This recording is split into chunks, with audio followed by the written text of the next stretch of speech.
घटस्थापनेच्या काळात देव्हाऱ्यात करा या 10 गोष्टी, लक्ष्मी कायम घरात वास करेल. देव्हाऱ्यातील अन्नपूर्णेची मूर्ती कायम तांदळात ठेवावे. सकाळ सकाळी तुपाचा दिवा देव्हाऱ्यात लावावा. देवपूजा ही सकारात्मक ऊर्जा देणारी असते. देवघरात एकाच देवाच्या जास्त मूर्ती असू नयेत. मनापासून केलेली प्रार्थना आपल्याला उद्धरून नेते. मग आपल्याला सवडीने कोणी किती वेळ द्यावा, त्यातील शुद्ध भाव महत्त्वाचा हे लक्षात ठेवावे. त्याचबरोबर देवपूजेत काही कळत नकळत घडणाऱ्या चुका टाळाव्यात आणि पुढील नियमांचे पालन करावे. 3 ऑक्टोबर रोजी नवरात्र सुरू होत आहे. त्यामुळे घटस्थापनेने आधी दिलेले बदल आवश्यक करा. देवपूजा ही देवाची पूजा असते, तरी त्यात मन एकाग्र व्हावे यासाठी तो उपचार असतो. दूध, अगरबत्ती, गंध, अक्षता, पंचामृत स्नान अर्पण करून देवाला फुलं वाहेपर्यंत मनाला देवपूजेत गुंतवून ठेवणे हा त्यामागचा हेतू असतो. मनात विचारांचे थैमान शांत व्हावे म्हणून स्तोत्र पठणाची किंवा श्रवणाची जोड दिली जाते. अशा तऱ्हेने देवपूजा केली तरच देवपूजेचे फळ मिळते, घरात सुखसमृद्धी नांदते.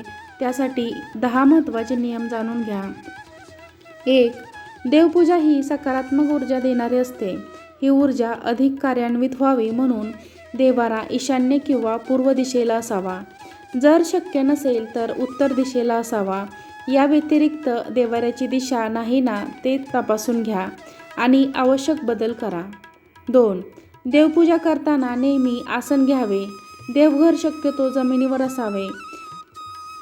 जागेअभावी भिंतीवर लावले असेल तर उभ्याने पूजा करतानाही पायाखाली आसन घ्यावे, अन्यथा तुमचे कमावलेले पुण्य वाया जाते. 3. देवाला वाहत असलेली हळदी कुंकू आणि अक्षता वेगळ्या ठेवाव्यात आणि आपण स्वतःला लावून घेतो किंवा औक्षणासाठी वापरतो ते हळदी कुंकू वेगळे ठेवावे. अक्षता अखंड असाव्यात, अर्थात तांदळाच्या कण्या अक्षता म्हणून वापरू नयेत. तसेच कोरड्या कपाळाने देवपूजा न करता कपाळावर गंध किंवा कुंकू लावून मगच पूजेत बसावे. 4. देवाला स्नान घालताना कलशातून पंचपात्रात पाणी घ्यावे आणि दोन्हीमध्ये तुळशीचे पान घालावे. पहिले पाणी घालत देवांना स्नान घालावे. पंचामृताने किंवा दुधाने थेंब थेंब वाहत पुन्हा स्वच्छ पाण्याने स्नान घालून देव पुसून मगच देव्हाऱ्यात ठेवावेत. 5. पूजेची भांडी तांबे, पितळ, चांदी किंवा पंचधातूची असावीत, पण काचेची, स्टीलची, ॲल्युमिनियमची वापरू नयेत. शोभिवंत उपकरणे वापरण्यापेक्षा टिकाऊ उपकरणे वापरणे योग्य ठरते. तसेच धातूंची भांडी वेळोवेळी स्वच्छ करून ठेवणे सोपे जाते. 6. देवासमोर लावला जाणारा दिवा किंवा समई स्वच्छ ठेवत जा. त्यात काजळी धरणार नाही ना याची काळजी घ्या. वेळोवेळी वात बदलून घ्या. तेल, तूप शुद्ध प्रतीचे वापरावे. एकाच काडीने तेल आणि तुपाचा दिवा लावू नका. देव्हाऱ्यात मेणबत्तीचा वापर करू नका. 7. सकाळी तुपाचे निरंजन आणि संध्याकाळी तेलाची समई लावा. दोन्ही दिवे एकाच वेळी लावायचे असतील तर दिव्याने दिवा लावू नका. स्वतंत्र काडीचा वापर करा. रोज दिवे उजळणे शक्य नसेल तर आठवड्यातून किमान एकदा किंवा अमावस्या पौर्णिमेला अर्थात दर 15 दिवसांनी दिवे उजळून घ्या. म्हणजे जास्त कष्ट घ्यावे लागणार नाहीत आणि दिवे स्वच्छ राहतील. 8. देवघरात एकाच देवाच्या एकाहून अधिक प्रतिमा मूर्ती ठेवू नका. ज्या मूर्ती पूजेत वापरल्या जात नाहीत त्यांचे वेळीच विसर्जन करा. देवघरात मोजके 5 देव मूर्ती ठेवा. बाळकृष्ण, अन्नपूर्णा, शिवलिंग, गणपती, दत्तगुरू यांव्यतिरिक्त अन्य देवतांच्या मूर्ती तसबीर असतील तर मूर्तींचा प्राधान्यक्रम ठरवा आणि मोजक्याच पण महत्त्वाच्या मूर्ती ठेवून त्यांचे पूजन करा. 9.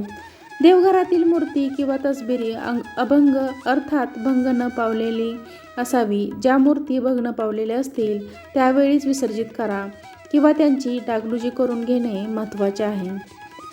10. देवालाही फुलं पाहतो ती अंगठा, मध्यमा, अनामिका या बोटांचा वापर करून व्हावीत. निर्माल्य झालेली फुलं काढून टाकावीत. ताजी फुलं व्हावीत. ताज्या पदार्थांचा नैवेद्य दाखवावा. बाकी काही शक्य नसेल तर गूळ, खोबरं, गूळ दाणे किंवा फक्त दूध देवाला दिले तरी तो संतुष्ट होतो. 11. देवाऱ्यातील अन्नपूर्णतेची मूर्ती कायम तांदळाची आरास करून त्यात ठेवावे. धान्यासोबत त्यांचे लक्षण आहे.